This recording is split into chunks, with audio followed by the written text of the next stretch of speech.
میرے عزیز دوستو، بیعت ہو گئی، عثمان آ گئے،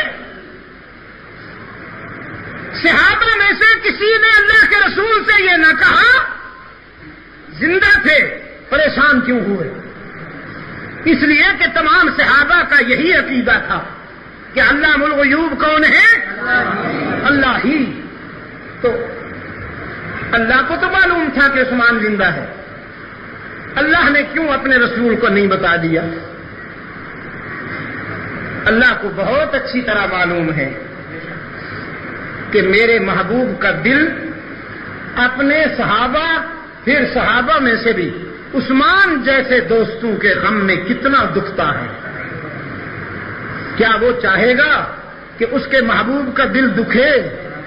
لیکن تھوڑی دیر کے لیے اس نے بھی چاہا، تھوڑی دیر کے لیے اس نے بھی چاہا، اس لیے کہ آج عثمان زندہ تھا، ان کے قتل کی جھوٹی افواہ اڑی ہے سن 6 ہجری میں۔ اس عالم ماکان وما یکون کو یہ معلوم تھا کہ یہی عثمان سن 35 ہجری میں حقیقتاً قتل ہوگا۔ آفٹر 29 ایئر، 29 سال کے بعد، 29 برس کے بعد اس کی شہادت ہوگی۔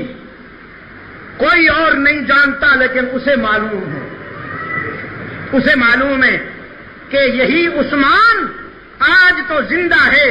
ان کی شہادت کی غلط افواہ اڑی ہے، لیکن سن 35 ہجری میں 29 برس کے بعد یہ مظلوم شہید ہوگا اور اس کے خون کے بدلے کی آوازیں اٹھیں گی۔ جو آواز سن 35 ہجری میں بلند ہونی تھی، اللہ نے اس آواز کو منسوس بنانے کے لیے آج بیعت ہو لینے دی کہ عثمان کے خون کا بدلہ لیں گے، تاکہ یہ مظلوم جب بھی شہید ہو اس کے خون کا بدلہ لینے کی آواز کو انتشار نہ سمجھا جائے، مشیت ایزدی سمجھا جائے، نص قطعی سمجھا جائے۔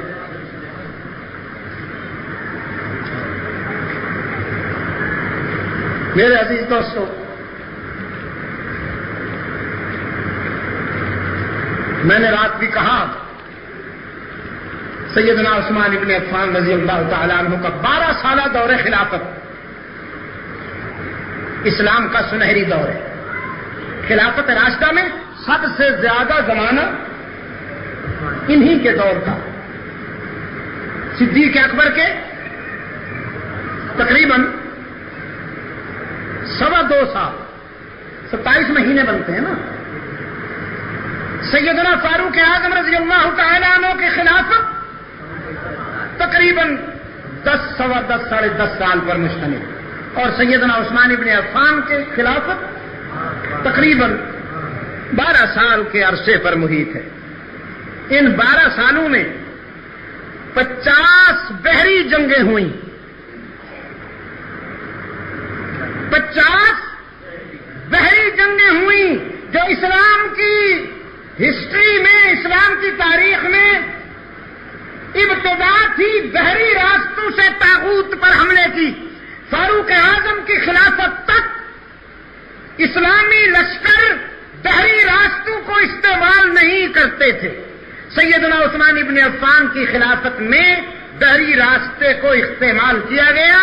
پہلا بحری بیڑا حضرت عثمان کے خلافت میں تیار ہوا، جس کے پہلے امیر البحر فرسٹ ایڈمرل سیدنا معاویہ بن ابی سفیان بنے۔ پہلے امیر البحر، پہلے ایڈمرل سیدنا امیر معاویہ بنے۔ 50 جنگیں بحری راستے سے رومیوں کے خلاف لڑی گئی۔ ان 50 میں سے کسی ایک جنگ میں بھی مسلمانوں کو شکست نہیں ہوئی۔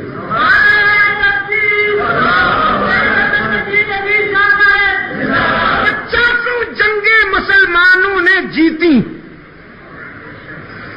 ان میں وہ مہم بھی شامل ہے جس کے لیے اللہ کے رسول صلی اللہ علیہ وسلم نے خوشخبری دی تھی کہ اول جیش من امتی یغزون مدینۃ قیصر مغفور لہم، میری امت کا وہ پہلا لشکر جو قسطنطنیہ پہ چڑھائی کرے گا اور فاتح بنے گا، میں ان سب کے لیے خوشخبری دیتا ہوں کہ وہ سب جنتی ہوں گے، اس لشکر کا امیر بھی معاویہ ہے۔ اور اس لشکر میں حضرت علی رضی اللہ تعالی عنہ کا فرزند سیدنا حسن بھی ہے، اس لشکر میں سیدنا علی المرتضی رضی اللہ تعالی عنہ کے دوسرے فرزند شہید کربلا سیدنا حسین بھی ہیں۔ اس لشکر کے امیر سیدنا معاویہ ہیں، جس کی جنت کی بشارت نطق رسالت سے پوری دنیا کو سنائی جا چکی تھی۔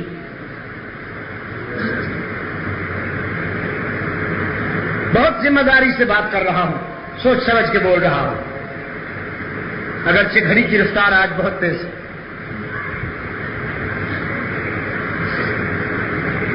جب حضرت عثمان ابن عفان رضی اللہ تعالیٰ عنہ مسند خلافت پہ آئے، اسلامی سلطنت کی حدود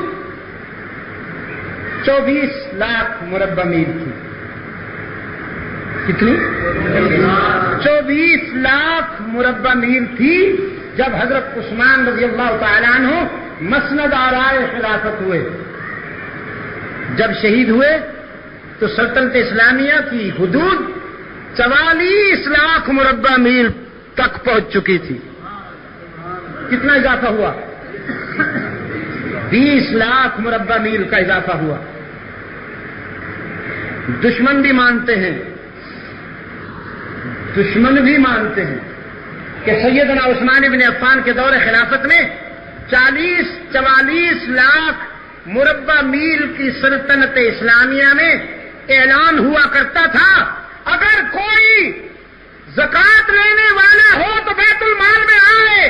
پورے سال کوئی زکوٰۃ لینے والا نہیں ملتا تھا تو پھر زکوٰۃ کا فنڈ عیسائی، یہودی، غیر مسلموں کی فلاح و بہبود کے لیے استعمال ہوتا تھا، جیسے آج این جی اوز اور مشنریز کا گندا مال تمہارے لیے استعمال ہو رہا ہے۔